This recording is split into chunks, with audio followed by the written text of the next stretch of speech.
ఒక్కసారి వాడు ఇది ఎవ్వరికి ఇవ్వని వీడుకోలు ఎన్నడూ ఇది ఎక్కడా జరగని అంపకాలు దేవత తరలిపో తల్లిగా మిగిలిపో వదలలేక గుండె రాయ చేసుకొని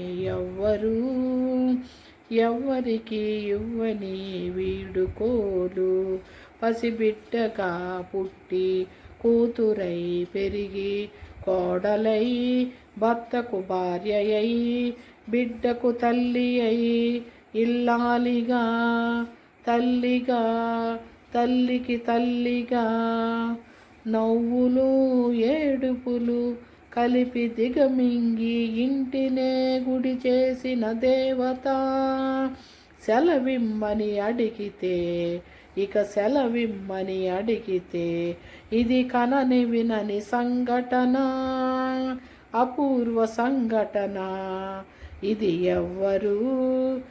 ఎవ్వరికి ఇవ్వని వీడుకోలు ఇది ఎక్కడా ఎన్నడూ జరగని అంపకాలు భూమిపై పుట్టి బానిసై పెరిగి దాసి అయి సేవకు నిలయమై ఆగని యంత్రమై నిజములో నిద్రలో ఇళ్ళే కళ్ళుగా వయసును సుఖమును చితిగా వెలిగించి బ్రతుకే హారతి ఇచ్చిన దేవత సెలవిమ్మని అడిగితే సెలవిమ్మని అడిగితే ఇది కనన వినని సంఘటన అపూర్వ సంఘటన ఇది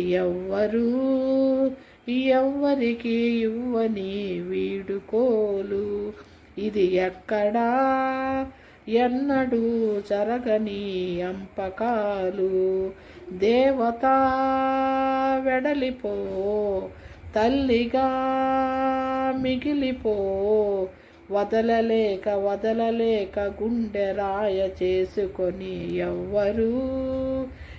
ఎవ్వరికి ఇవ్వని వీడుకోలు. హలో ఫ్రెండ్స్, బాగున్నారా? నేను మీ శారదాని. కథ కొంత కంటిన్యూ చేస్తున్నాను ఫ్రెండ్స్. ఏంటంటే అది కొంత సబ్స్క్రైబ్ చేయండి ఫ్రెండ్స్. ఏంటంటే వ్యూస్ పెరగటం లేదు ఫ్రెండ్స్. వ్యూస్ కొంత ఊరికి నట్టైనా పూర్తిగా అయినా పోయినా కొంత చూడండి ఫ్రెండ్స్. ఏందని చెప్పానంటేను స్టోరీ బాగానే ఉంది కదా, కొద్దిగా లైక్ చేయండి, సబ్స్క్రైబ్ చేయండి, ఏమన్నా ఉంటే కామెంట్స్ పెట్టండి ఫ్రెండ్స్. ఏందనంటే స్టోరీ బాగాలేదని అన్నా కూడా పెట్టినా కూడా పర్వాలేదు. ఒకటి ఫ్రెండ్స్ ఏందనంటే అదే ఇప్పుడు అమ్మాయి సంధ్య ఇంకా ఇంట్లో నుంచి వెళ్ళిపోవాలని చెప్పి నేను నిర్ణయం చేసుకుంది కదా. ఆ విషయము శారద దగ్గరకు పోయి చెప్పింది అనమాట. శారద దగ్గర పోయి చెప్పింది, తన మనసులో ప్రతి ఒక్క విషయము చెప్తుంది కదా. చెప్పింది పాపం. చెప్పింది. ఏందానని చెప్పానంటే శారద ఏందానంటే ఎట్లా బతకతావు అని అనింది. అయినా కూడా ఏందానని చెప్పంటే నేను పడలేనివే, నేను వెళ్ళిపోవాలి అని చెప్పాను అనుకుంది. వెళ్ళిపోవాలని చెప్పిన తర్వాత ఇప్పుడు కొడుకు కూడా ఏందానని చెప్పానంటే వాడు ట్రైనింగ్ తీసుకోకుండా అక్కడికి పోయి అంత ప్రాజెక్ట్ వర్క్ని కొద్దిగా రెక్లెస్గా వర్క్ చేస్తూ ఉంటే ఆఫీస్ వాళ్ళు కూడా ఉంచుకోరు కదా ఫ్రెండ్స్. ఏందనంటే అలాగే వాడు కూడా ఉంచుకోవాలి వాళ్ళు ఆఫీస్ వాళ్ళు. దానివల్ల మళ్ళీ వాడు బయటకు రావాల్సి వచ్చింది. వాళ్ళమ్మ ముందే బాధల్లో ఉంటే మళ్ళీ ఇదొక సంఘటన అయిపోయా.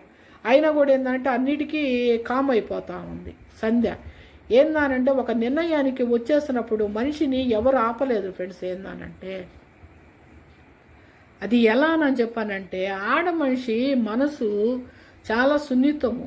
అది అది ఎవరో ఎక్కడో ఏందో 100 మందిలో ఒక 10 మంది ఏంటంటే రఫ్గా ఉండేరేమో కానీ 90% మాత్రము ఆడ మనుషులు సున్నిత పరులే ఒక రకంగా చెప్పాలంటే. ఇప్పుడు మగ మనిషి ఏందని చెప్పంటే పైన కొడుతున్నా కూడా వాళ్ళని దోసేయని కూడా తోసేయలేరు ఫ్రెండ్స్. ఏందనంటే ఇప్పుడు శక్తి కూడా తక్కువే. ఇప్పుడు వాళ్ళు పైన పడి కొడుతున్నా కూడా మామూలుగా చేయి పెట్టి నెట్టి అంత శక్తి కూడా కొంతమంది ఆడవాళ్ళకు ఉండదు. మీరు చూడండి, మగవాడికి ఉన్నంత శక్తి ఆడవాళ్ళకి ఉండదు. కానీ ఏంటంటే వాళ్ళు విజృంభించితే తప్పనిచ్చి విజృంభించకుండా కానీ ఉన్నారు అని చెప్పంటే విజృంభించకుండా కానీ ఉన్నారు అని అంటే వాళ్ళు మాత్రం సునీతపరులే. ఈ అమ్మాయి సంధ్య విషయంలో కూడా అదే జరుగుతుంది.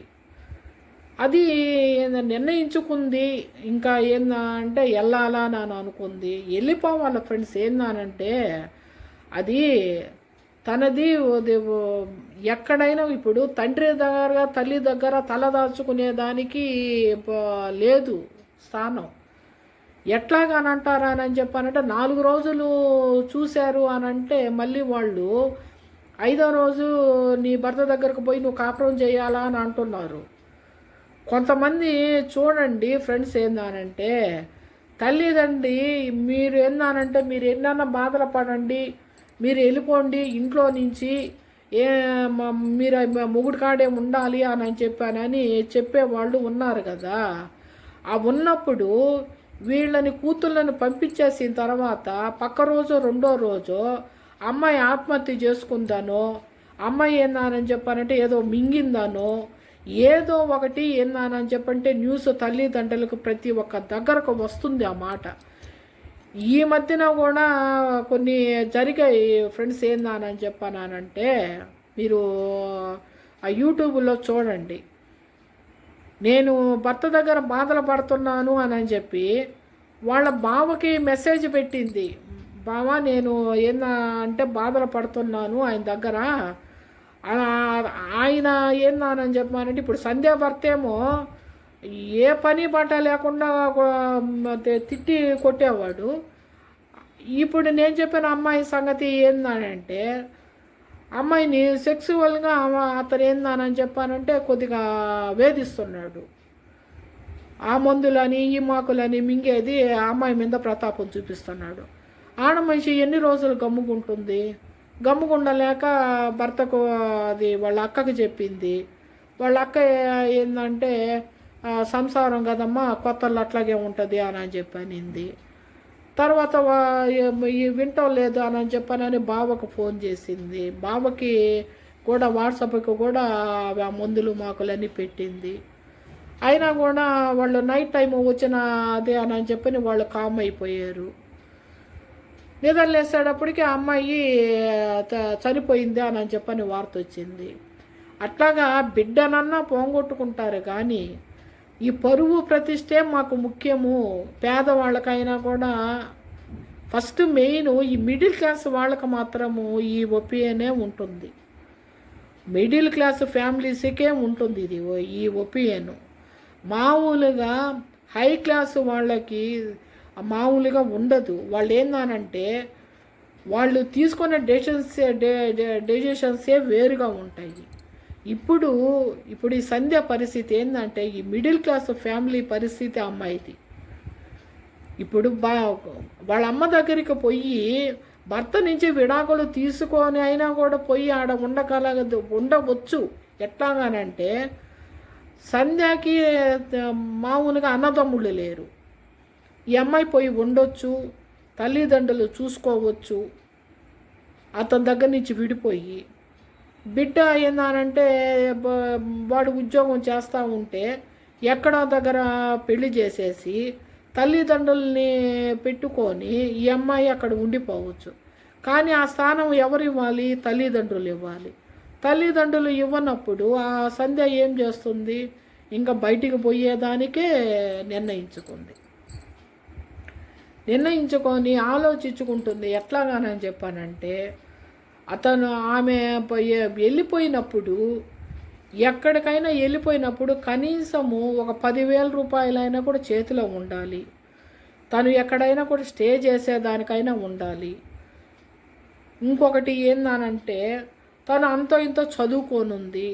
ఏదైనా కూడా ఏందని చెప్పానంటే ఒక ఉద్యోగము చేసుకోవాలి అని అనుకుంటుంది. ఆ విషయం శారదతో చెప్పింది. శారద ఏం చేసింది? ఇప్పుడు మామూలుగా ఈ ట్రస్ట్ వాళ్ళకి ఏందనంటే ఒక ముఖ్యమైన వాడిని పిలిచి మీరు ఎక్కడైనా కూడాను ఒక చిన్న ఉద్యోగము ఇంటర్ చదివిన అమ్మాయికి ఏమన్నా చూపించగలరా, అది కూడా ఎట్లాగా మామూలుగా ఇప్పుడు నెల్లూరు కాకుండా వేరే ఊర్లల్లో ఎక్కడైనా సరే దూర ప్రదేశంలో ఎక్కడైనా మీరు ఉద్యోగము ఇంటర్ చదివిన అమ్మాయికి చూపించగలరా అని ఒక మెసేజ్ ఏందానని చెప్పానంటే ఆ ట్రస్ట్లో పనిచేసే వాళ్ళకి ఒక మెసేజ్ లాగా ఇచ్చింది. ఇస్తే వాళ్ళు ఏందానని చెప్పారంటే ఒక అతను మాత్రము ఇంటర్ చదువుకుందాని అంటున్నారు కదా మేడం, కొద్దిగా ఏందానంటే అమ్మాయికి కొద్దిగా కంప్యూటర్ వర్క్ కానీ నేర్చుకుంటే అమ్మాయికి నేను సహాయం చేస్తాను, అందులో భర్త వల్ల కొంత కొద్దిగా కష్టపడుతుందని అంటున్నారు కాబట్టి నాకు ఒక ఆడబిడ్డ ఉంది, దానివల్ల నేను సహాయం చేస్తాను అని అన్నాడు. ఆ విషయం పోయి సంధ్యకి చెప్పింది. సంధ్య ఏం చేసింది, పాపము సరేనువే నాకేందానంటేను నీ రుణం నేను మర్చిపోలేను అని అనుకొని నువ్వు నాకు చాలా హెల్ప్ చేసావని చెప్పి నాకు హ్యాపీ పడిపోయింది. ఎందుకంటే ఫ్రెండ్స్ ఏందానంటే ఒక మనిషిని ఇంట్లో కూర్చోబెట్టి రూమ్లో కూర్చోబెట్టి తంతా ఉంటే ఆ పిల్లి తిరగపడద్ది ఫ్రెండ్స్. ఏందానంటే దాన్నే పులి అని అంటారు. రూమ్లో కూర్చోబెట్టి ఒక పిల్లిని తంతా ఉంటే అది పులిగా మారద్దా అని చెప్పని అంటారు చూడండి. అట్లాగే ఈ అమ్మాయి పులిగా మారేదానికి ఏందానంటే కొద్దిగా ఒక అడుగు ముందుకేసింది. అడుగు వేయాలి, వేయకపోతే అమ్మాయి జీవితానికి విలువ లేదు అసలు. ఏందానంటే అది చిన్న వయసులో మ్యారేజ్ అయింది, చదువు చూస్తే మధ్యలో ఆగిపోయింది, డిగ్రీ చేయనివ్వలేదు, తర్వాత వెంటనే బిడ్డ పుట్టాడు. బిడ్డ వల్ల ఏమైనా సుఖం ఉందా అని చెప్పానంటే బిడ్డ వల్ల సుఖం లేదు. భర్త వల్ల ఉందంటే భర్త వల్ల లేదు. తల్లిదండ్రులు ఏమన్నా తను గోడు చెప్పుకుంటే వింటారా అని అంటే తల్లిదండ్రులు ఇది లేదు. అత్తగారు ఏందానంటే ఆడపిల్లకాయలు ఆమెకి లేరు కదా, ఆడపిల్లనేనని అని ఒకరోజు కాకపోయినా ఒకరోజు తను బాధ అర్థం చేసుకుంటుంది అని అంటే తను అర్థం చేసుకోవటం లేదు. తను ఇక ఎవరి వల్ల బ్రతకాలి, 24 గంటలు వీళ్ళ జీవితమేనా? వెనక చూసుకుంటే ఈ సంధ్యా జీవితం అనేది ఎక్కడా కనపడలేదు. ఈ అమ్మాయిది పాత్ర మాత్రం ఏందానంటే శూన్యంగా ఉంది. దానివల్ల కొద్దిగా ఏందానని చెప్పంటే సంధ్య కొద్దిగా మేల్కోవాల్సి వచ్చింది. తర్వాత ఈ అమ్మాయి ఏందానంటే ఈ సర్టిఫికేట్స్, ఇంటర్ చదివిన సర్టిఫికేట్స్ అవన్నీ ముందు చాలా జాగ్రత్త చేసుకుంది. ఆధార్ కార్డు, సర్టిఫికేట్స్, మిగతా అవన్నీ బాగా ఏందానంటే ఎక్కువ బట్టలు అవన్నీ ఏమి లేకుండా మళ్ళీ వాళ్ళకి అనుమానం వస్తుందానని చేసుకుంది. తర్వాత డబ్బుల విషయంలో కొద్దిగా బాధపడింది, ఎక్కడ ఏం చేయాలని. తర్వాత ఏందానంటే తను ఇంట్లో బంగారు వస్తువు అమ్ముకుంది, కొద్దిగా డబ్బు చేసి పెట్టుకుంది. దాన్ని జాగ్రత్తగా ఒక మూలన ఏందానంటే బీరువాలో ఒక మూల పెట్టుకుంది, ఒక పర్సులో పెట్టుకుంది, ఆ సర్టిఫికేట్స్ అన్నీ పెట్టుకుంది. ఎక్కువ గుడ్డలు లేకుండా 4 జతల వరకే సహజంగా పెట్టుకుంది. ఒక బెడ్షీట్ పెట్టుకుంది. ఇంకా అంతకన్నా ఏమి పెట్టుకోలేదు ఫ్రెండ్స్. ఏందానంటే ఒక వాటర్ బాటిల్ కానీ ఏందంటే అవి పెట్టుకుంది అంతవరకే పాపం. ఏందానంటే వీలు చూసుకొని ఇప్పుడు ఆయన చెప్పాడు, వీలు చూసుకొని పోవాలి కదా అమ్మాయి కూడా. ఏందానంటే తర్వాత ఒక నెల రోజులు ట్రైనింగు అని చెప్పానని చెప్పారు, అది కంప్యూటర్ నేర్చుకోమని. కానీ సంధ్య ఏందానంటే ఒక మాట దాని మీద కానీ ఒకంత ఫోర్సు చేసుకుంది అని చెప్పానంటే దాన్ని ఖచ్చితంగా దాన్ని చేసుకుంటుంది అనమాట. దానివల్ల ఏందానంటే నెల రోజులు దాన్ని నేను 20 రోజుల్లోనే నేర్చుకోవాలని పట్టుదలతోటే వీళ్ళ ఆయన బయటికి పోయిన వెంటనే ఒక 10 నిమిషాలు 15 నిమిషాల కల్లా తను వెంటనే రెడీ అయిపోయి బయటికి పోగానే వాళ్ళ అత్త ఇప్పుడు ఒక నిర్ణయానికి వచ్చేసిన తర్వాత వాళ్ళ అత్తగారు ఏమన్నా కామ్గానే ఉండాలి. ఏందనంటే మళ్ళీ ఈమె తగువ పెట్టుకొని ఆమె తగువ పెట్టుకుందంటే కొన్ని విషయాలు బయటపడతాయి. అందువల్ల ఏందనంటే ఈ టైంలో కామ్గా ఉండటమే చాలా బెటర్ కదా.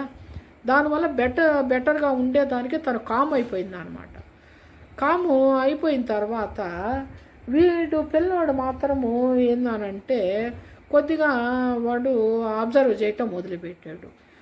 మమ్మీ ఏందనంటే ఎక్కడికి పోతుంది ఏందని, అదే నాన్న పోయిన 10 నిమిషాలకే పోతుంది, ఎక్కడికి పోతుంది ఏందనంటే అర్థం కావటం లేదు. ఒక 20 రోజులకి ఏందనంటే వాళ్ళు నెల రోజులకి ఫీజు ఏమో మేము తీసుకుంటామండి, మీరు ఎన్ని రోజులు అన్నారండి అని చెప్పి నాన్న అన్నారు. దానికి కొద్దిగా ఫీజు కట్టింది పాపం. ఫీజు కట్టినప్పుడు పోవాలిగా, పోతుంది. కంప్యూటర్లో ఏందని చెప్పంటే కొద్దిగా దాన్ని ఓపెన్ చేయటం అని, కొద్దిగా మెసేజ్లు పెట్టడం అని, కొద్దిగా అన్నీ ఏందని చెప్పడం ముఖ్యమైన పాయింట్స్ అన్నీ బాగా నేర్చుకుంది. హ్యాపీ. 20 డేస్ అయిపోయింది. 20 డేస్లో కొద్దిగా మెయిల్ పెట్టడం అని, మెసేజ్లు పెట్టడం అని అవన్నీ ఏందనంటే కొద్దిగా బాగా నేర్చేసుకుంది. ఈ 20 రోజుల్లో 15వ రోజు 16వ రోజు ఏందనంటే వీడు పిల్లోడు ఏందని చెప్పానంటే వెనకపోయాడు, వాళ్ళ అమ్మ వెనక. ఎట్లాగపోయాడు అని చెప్పానంటే ఒక చిన్న సైకిల్ ఒకటి తీసుకొని వాళ్ళ అమ్మకి తెలియకుండా వాళ్ళమ్మ గబగబా ఇప్పుడు తను ముఖ్యంగా పని మీద ధ్యాస పెట్టింది. ఇప్పుడు వెనక ఎవడు వస్తున్నాడా ఎవడు పోతున్నాడా అని ఎందుకు చూసుకుంటుంది, పని మీద ధ్యాస పెట్టింది పాపం. పెట్టినప్పుడు చూసుకోలేదుగా. అందువల్ల ఏంటంటే వీడు నేరుగా పోవటము, అమ్మాయి ఏందనంటే కంప్యూటర్ మామూలుగా లోపల పోవటం చూశాడు. ఓహో కంప్యూటర్ నేర్చుకుంటుంది అని చెప్పానని. అమ్మాయి సంధ్య బయటకు వచ్చేసిన తర్వాత మళ్ళీ వీడు లోపలికి వెళ్ళాడు. ఇలాగా సంధ్య అని ఆమె మా అమ్మ ఏందనంటే క్లాస్కి వచ్చింది, వెళ్ళిపోయిందా అని అన్నట్టుగా మాట్లాడాడు. అవునండి ఇప్పుడే వెళ్ళిపోయిందా అని చెప్పని అన్నాడు. ఏంది మీరు ఏందని చెప్పానంటే ఎన్ని రోజులైంది ఏంది అని చెప్పని నేను అడుగుతాడు. అప్పుడు ఏంటంటే మీ అమ్మని అంటున్నావు, ఎన్ని రోజులైంది చేరిందని నీకు తెలియదా అని అడుగుతా. లేదండి మామూలుగా మా అమ్మ ఎంతవరకు నేర్చుకుంది అని చెప్పి నేను ఎన్ని రోజులకి ఎంతవరకు నేర్చుకుందా నేను అడగబోయాను అన్నాడు. ఆమె చేరిందనంటే 15 రోజులు 16 రోజులు అయింది, కొద్దిగా ఫాస్ట్గానే నేర్చుకుంటుంది, ఒకంత బ్రిలియంటేను అని చెప్పి నేను చెప్పాడు. చెప్పిన తర్వాత వీడు వచ్చేసిన తర్వాత అది సంధ్య వచ్చింది, తన పని ఏదో తను చేసుకుంటా ఉంది. అత్తగారికి అన్నం పెట్టింది, కొడుకు అన్నం పెట్టింది. వాడు శుద్ధంగా దొరపొద్దు అన్నట్టు తిన్నాడు. తిన్నప్పుడు ఇక పెట్టుకోవాలి కదా వాళ్ళ అమ్మతో తగు. ఏందనంటే నువ్వు ఇప్పుడు ఈ వయసులో నువ్వు కంప్యూటర్ నేర్చుకుంటున్నావా, ఇది నాన్నకు తెలుసా, ఇదేం నాన్నని చెప్పండి, నాన్నమ్మకి తెలిస్తే ఎంత ఇది, అమ్మమ్మకి తెలుసా, తాతయ్యకి తెలుసా, నువ్వు కంప్యూటర్ నేర్చుకుంటున్నావు అది ఇది అని చెప్పానని దాని పాపము ఆ సంధ్య అని మాట్లాడాడు. కానీ సంధ్య నోరు ఇప్పితే పొట్టి ఫ్రెండ్స్ ఏందానంటే తను ఒక్కటే అనింది, నేను నేర్చుకోవాలనుకుంటున్నాను కంప్యూటర్ అనేది, నాకు ఇంటర్లోనే నా చదువు ముగిసిపోయింది, కంప్యూటర్ అనేది కంటితో చూస్తున్నాను కానీ దాన్ని ఆపరేట్ చేయటం అనేది నాకైతే రాలేదు, దానివల్ల కొద్దిగా నేనేందంటే నేర్చుకోవాలనుకుంటున్నాను, దానివల్ల నేర్చుకుంటున్నాను అనే చెప్పింది. కానీ వాడికి కూడా ఏ విషయం చెప్పాల. కానీ వాడు మాత్రము వాళ్ళ అమ్మ మీద ఇంత ఎత్తునున్నాడు. ఎట్లాగానంటే ఫ్రెండ్స్ ఏందానంటే వీళ్ళకి డబ్బులు అందించాలి, ఉద్యోగాలు చెయ్యరు, డబ్బులు అందించాలి. ఇంకొక విషయము ఏందానని చెప్పానంటే అందించాలి. వాళ్ళ నాన్నకి ఏందానని చెప్పానంటే వీడు చేసే చేష్టాలు వాళ్ళ నాన్నతోటే చెప్పకూడదు. వీడికి మాత్రం ఏంటంటే గుట్టలు తికేయాలా, అన్నం వండి పెట్టాలా, వీడు బాత్రూములు కడగాలి, వీడు ఈడ్ చేసిన గుడ్డలు ఉతకాలి, వాడికి ఏమైనా చేసి పెట్టాలని చెప్పానంటే చేసి పెట్టాలి, వాళ్ళ నాన్నకి వండాలి, వాళ్ళ అత్తగారికి చేయాలి. ఇదే తప్పనిచ్చి కానీ ఏందనంటే ఒక ఆడదాని ఫ్యామిలీ చూడండి, కొద్దిగా ఆడవాళ్ళు కొద్దిగా కానీ ఒకరంతా తెలివిగా ప్రవర్తించినా కూడా ఇళ్లల్లో మగవాళ్ళు ఒప్పుకోరు ఎట్టి పరిస్థితుల్లో. ఏందానంటే కొద్దిగా ఆడవాళ్ళని పక్కనోళ్ళైనా కూడా ఈ అమ్మాయి చాలా బ్రిలియంటు, ఇప్పుడు సంధ్య బ్రిలియంటు అని చెప్పాను. కానీ ఇప్పుడు సంధ్య భర్త దగ్గర కానీ మాట్లాడితే ఎవరన్నా ఆడవాళ్ళు కానీ ఎవరన్నా మగవాళ్ళు అది ఒప్పుకోడు. సంధ్య భర్త ఎట్లాగానని చెప్పానంటే 100కి 90% మగవాళ్ళు అంతే. 10% ఏందో 10 మెంబర్సే 100లో 10 మెంబర్సే అది వాళ్ళు కొద్దిగా భార్యకి సపోర్ట్ చేసేవాళ్ళు ఉంటారు. 90 మెంబర్స్ మాత్రం ఏందానంటే బాగా చేసావులే, నీ తెలివి చెప్పు, నువ్వు పెద్ద తెలివి గలదానివి కదా నువ్వు అటు బయటికి పోనీ తెలివి చాలామంది పొగడుతున్నారు. ఇక ఎన్ని మాటలు అంటారో ఎన్ని చేస్తారో, నువ్వు లేకపోతే ఏందని చెప్పి దేశం అంతా కొట్టుకొని పోతుందంట. నీ తెలివి వల్ల ఏందని చెప్పి దేశం నిలబడి ఉందంట. అట్లాంటివి నేను వినున్నాను. అది అంతే ఫ్రెండ్స్, ఏందానని చెప్పండి ఇట్లాంటి మాటలు. అట్లాగా సంధ్యా పరిస్థితి కూడా అదేగా ఉంది అనమాట. ఆమెన ఎట్లాగా ఏందానంటే 20 రోజులు కంప్లీట్ చేసింది. మళ్ళీ శారద దగ్గరికి పోయింది. శారద ఏం చెప్పిందానంటే, మళ్ళీ ఆలోచించుకోవే, నేను ఉద్యోగం చూపించలేక కాదు, అతను చెప్పాడు ఏందానని చెప్పానంటేను ఊర్లో చూపిస్తాను అని చెప్పని కొత్త దూరంగానే చూపిస్తానని చెప్పాడు. దానివల్ల నేనేందానంటే నీకు ఒక బిడ్డ ఉన్నాడు, నేను వాడి కోసం కొద్దిగా ఆలోచించమంటున్నాను అంతవరకే, కానీ వాడు మరీ చెడిపోతాడేమో అని చెప్పానంటే లేదువే, నేను సాధ్యమైనంత వరకు బిడ్డల్ని నేను పైకి తీసుకురావాలని చెప్పి సాయశక్తిలో పోరాడాను. వాళ్ళు ఏందని చెప్పానంటే నువ్వు చెప్పేది ఏంది, నేను చేసేది ఏది అని చెప్పాను అన్నప్పుడు అది నాకు కూడా వీలు కాదు. ఏంటి కానీ ఎల్లకాలం ఏందని చెప్పంటే రేపు వాడికి ఒక అమ్మాయి రావాలి. ఆ అమ్మాయి వచ్చినప్పుడు కూడా ఏందనంటే ఆ అమ్మాయి ఒక మూల కూర్చొని బాధపడతా ఉంటే నేను కూడా బాధపడాలా? అది ఈ కంటితోటి చూడాలన్నా కూడా నాకు కూడా భయంగా ఉందివే ఏందని చెప్పానంటేను. నేను బాధపడేది కాకుండా ఒక ఆడపిల్లని కూడా బాధ పెట్టింది అన్న అవుతాను. నేను కానీ ఇక్కడ కానీ ఉంటే అబ్బాయికి మళ్ళీ పెళ్లి చేయాల్సి వస్తుంది, వెంకటకి పెళ్లి చేయాలి. ఎవరైనా కూడా అడుగుతారు, నువ్వు తల్లివి కదమ్మా, నువ్వేమి ఏందని చెప్పంటే మ్యారేజ్ చేయకుండా ఎందుకు ఉండవు అని అడుగుతారు. అట్లాంటప్పుడు నేనేం సమాధానం చెప్పాలి? నేను తీసుకొచ్చి చేస్తాను. వీడు ఇదే రకంగా ఉన్నప్పుడు ఆ అమ్మాయి పరిస్థితి ఏంటి? ఆ అమ్మాయి ఒక మూల కూర్చొని ఏడుస్తుంటే నేను చూసి తట్టుకునేంత స్థితిలో నేను లేను. తను కూడా ఒక ఆడపిల్ల. ఆ విధంగా ఉంది కాబట్టి నేను ఈ విషయంలో కూడా నేను తప్పించుకొని పోవాలనుకుంటున్నాను శారద అని చెప్పానని చాలా బాధపడింది ఫ్రెండ్స్. ఏందని చెప్పానంటే సంధ్య అయిపోయింది ఆ విషయం. తర్వాత ఏంటంటే పాపం వచ్చేసింది ఇంటికి. వచ్చేసిన తర్వాత ఏందనంటే మళ్ళీ ఏదో మనిషిని పంపించి సంధ్యాని రేపు అర్జెంటుగా వచ్చేసింది. తను ఏదో పని చేసుకుంటా ఉంది, కానీ ఒక మనిషిని పంపించింది అనమాట పాపం శారద. ఎట్లాగా నేను చెప్పానంటే ఒకరంతా రేపు అర్జెంటుగా రమ్మని చెప్పు, సంధ్యతోటే మాట్లాడాలి. పాపం సంధ్య వచ్చింది. వచ్చిన తర్వాత ఏందనంటే నీకు నీ అదృష్టమో లేకపోతే ఏందో కానీ నీకేందని చెప్పానంటే అబ్బాయి ఉద్యోగము ఒకటి కన్ఫర్మ్ చేశాడు. అదేందనంటే నెలకి 10,000 రూపాయలంట. కానీ కొద్దిగా నువ్వు అక్కడ కష్టపడాల్సి వస్తుందివే, చిన్న పని అయినా కూడా ఏందని చెప్పానంటే వాళ్ళు చెప్పినప్పుడు నువ్వు ఒక గవర్నమెంట్ ఆఫీసర్ భారీవి, నువ్వు ఇక్కడ ఏందనంటే ఇంట్లో పని తప్పనిచ్చి ఏందని చెప్పానంటే నీ వాళ్ళ కోసం నీ మనుషుల కోసం చేసేది వేరు, అక్కడికి పోయిన తర్వాత ఏందనంటే వాళ్ళ కింద నువ్వు చేసేది వేరు, ఇప్పటికైనా ఆలోచించుకో అని చెప్పని మళ్ళీ అంటది. లేదు శారద నేనేందనంటే వెళ్ళాలి అని అన్నప్పుడు అప్పుడు శారద అంటది అనమాట, నువ్వు నీ మనసు ఎంత కష్టపడిందో అది నాకు తెలుస్తుందివే ఏందనంటే ఇంకా నేను నీ నాపను, నీ పాటికి నువ్వు వెళ్ళిపోనని చెప్పని చెప్పింది పాపం. చెప్పిన తర్వాత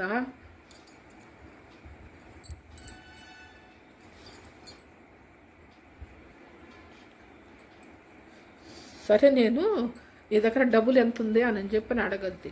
నేను కొద్దిగా అది ఒక జత కమ్మలు నీవే అయ్యేందని చెప్పంటే అమ్మేసి కొద్దిగా ఏందనంటే అమౌంట్ చేసి పెట్టుకొని ఉన్నాను, అది మళ్ళీ ఆయన వచ్చే టయానికంటే ఒకరంతా వీలున్నప్పుడే ఏందని చెప్పంటే అవన్నీ నేను చేసి పెట్టుకున్నాను అని చెప్పని చెప్పొద్దు అనమాట. 4 జతల గుట్టలు కూడా ఏందనంటే కొద్దిగా పెట్టేసుకొని ఉన్నాను, అన్నీ రెడీ చేసుకొని ఉన్నాను, ఆ డబ్బులు కూడా ఏందని చెప్పానంటే లోపల బ్యాగ్లో పెట్టుకొని ఉన్నాను అని అడగద్దు అనమాట. అది చెప్పద్ది. చెప్పిన తర్వాత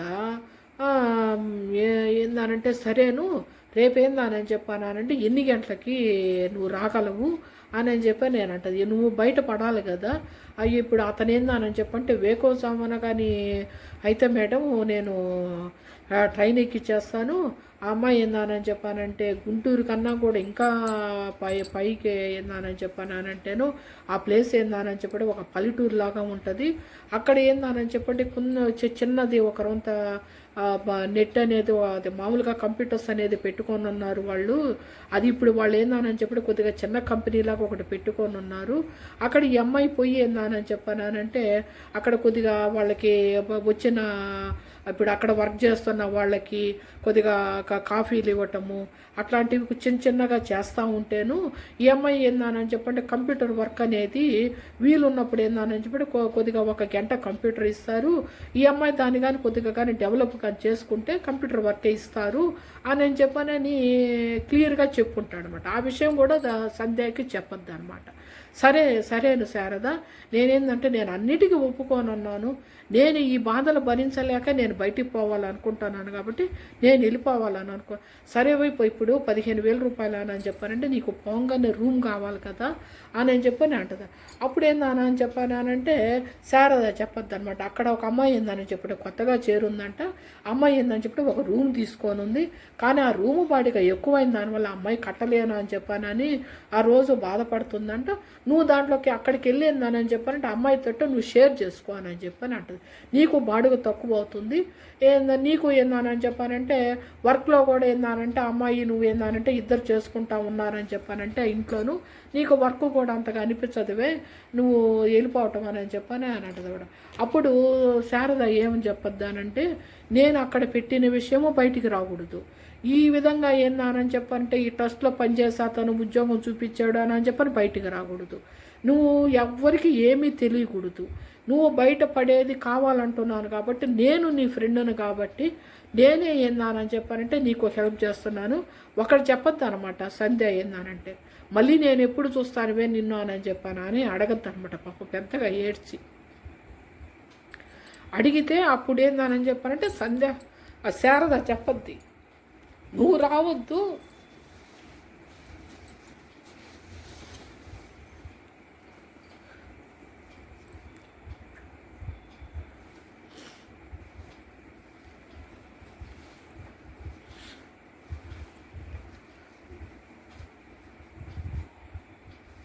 సంధ్య నువ్వు నా దగ్గరికి రావద్దు, నేను నీ దగ్గరికి వస్తా. నువ్వు ఇక్కడ కానీ వచ్చావని చెప్పానంటే మళ్ళీ అతను పాల్పడతావు. నువ్వు వద్దమ్మా రావద్దు అని చెప్పి నేను గట్టిగా పట్టుకొని పాపం వాళ్ళ ఫ్రెండ్స్ కదా, ఫ్రెండ్స్ ఏందానంటే